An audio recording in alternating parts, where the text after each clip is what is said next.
Hello everyone, today we are reading Sonnet 107, Shakespeare Sonnets. I've taken a break from the sonnets these past few weeks, finishing up the lectures on close reading and what is poetry. So that's out of the way. Now we return to the sonnets once again.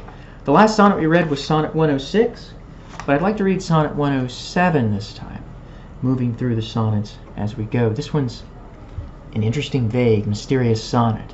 In it, an event happens that threatens danger, and then it ends happily, danger is avoided, and the poet's love is renewed and refreshed. So we'll begin with this quatrain here, Sonnet 107. Not mine own fears, nor the prophetic soul of the wide world dreaming on things to come, can yet the lease of my true love control, supposed as forfeit to a confined doom. Now just to get a sense of the prose meaning here, what is he saying? Not his own fears, nor the fears of the world, the soul of the world looking to things to come. None of this can master or control the lease or expiration of my true love, who is supposed as forfeit to a confined doom. Okay, so this is a little complex. It seems like, and again, this is, if you're confused, it's okay. There's a lot of ambiguity in a lot of Shakespeare's sonnets. It's as one scholar said, his sonnets are revealingly unrevealing, and that's partly why they've lasted so long. So just taking this quatrain here, we notice the sounds come and doom. Compare this to Sonnet 116, as we'll be reading in a few videos from now. Sonnet 116, the Great Marriage Sonnet, has these two rhymes, I think in the last quatrain as well. In Shakespeare's time, they would have rhymed. Control and soul, of course. Lease, this is a word that comes up quite a bit in Shakespeare's previous sonnets that we've read. Lease means an expiration, or it means a contract that has an expiration date, usually.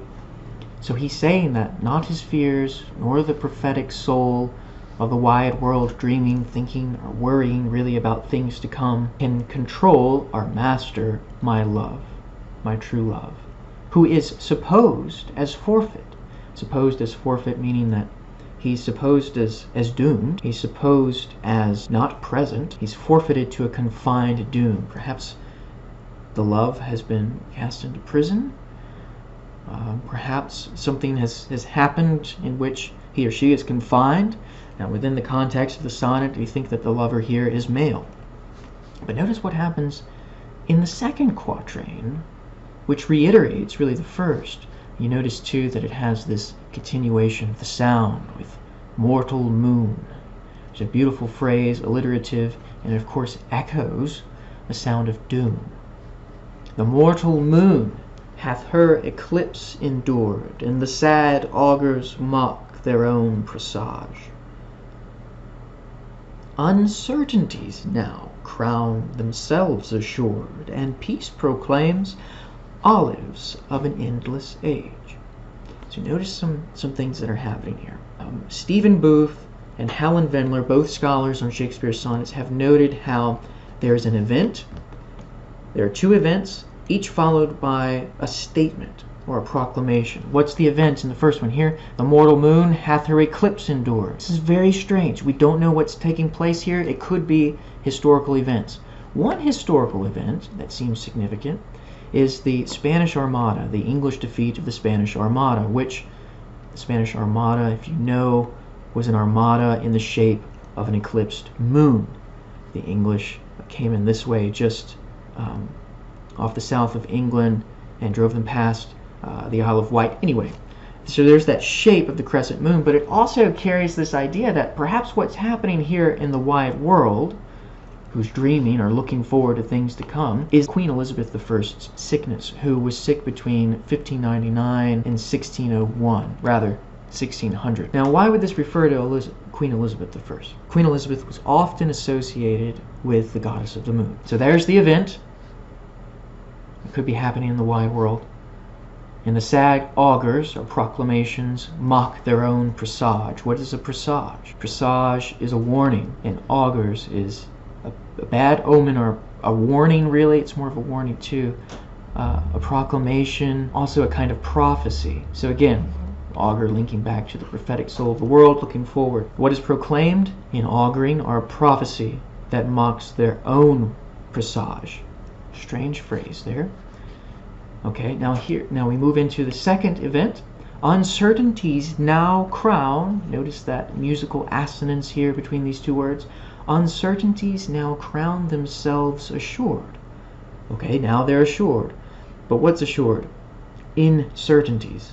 I think I read that mistakenly as uncertainties, but it's incertainties now crown themselves assured. But notice the metaphor, now crown. It's the metaphor of the monarchy, which seems to suggest a connection to Queen Elizabeth I, and the hesitation about James I, or who would become James I. There was a lot of anxiety over the idea of James I, who would be crowned after Elizabeth died. So Elizabeth died. Queen Elizabeth I died in 1603, and peace proclaims olives of an endless age. So okay, here's the second event, here's the second proclamation.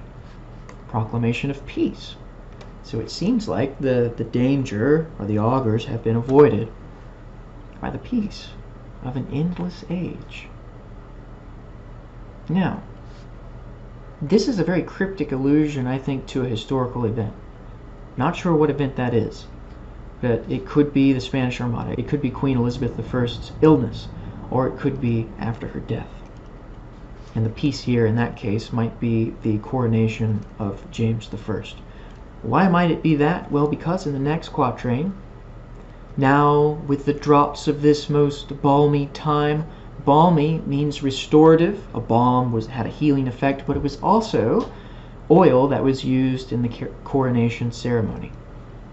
So this links it again to this imagery of monarchy here. Possibly.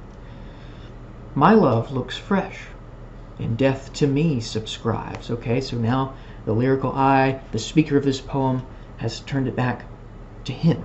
My love looks fresh, even though all of this is happening, or has happened.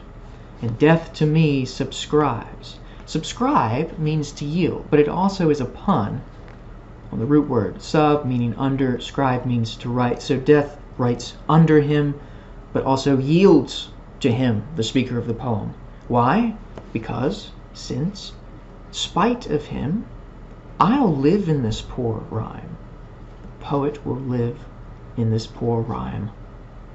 And that is how death subscribes to him. He conquers death because he'll live in this poor rhyme, while he insults or dull and speechless tribes. So death, while he reigns over or insults those who cannot write poetry, he will subscribe and yield to me as a poet, because I'll live forever in this rhyme. Again, this is picking up on some themes we've seen in previous sonnets. Usually the poem, the sonnet, becomes the object which allows the lover, or the beloved rather, to live forever in the poem.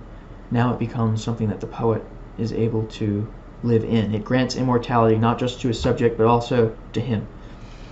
And thou in this shalt find thy monument. In this. What is his in this?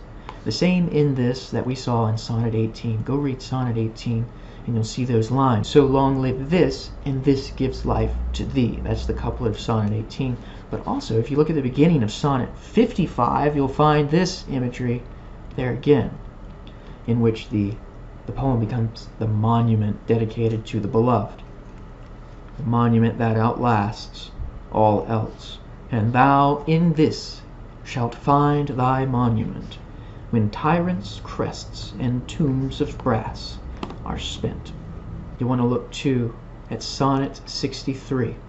Sonnet 63 says, his beauty shall in these black lines be seen, and they shall live, and he in them still green, meaning that the lines will keep him from death. You notice how all these events here in the octet, in the first two quatrains, provide this context in which the love is refreshed. So I hope this was helpful, and I will see you all in the next video. We'll be reading next Sonnet 110.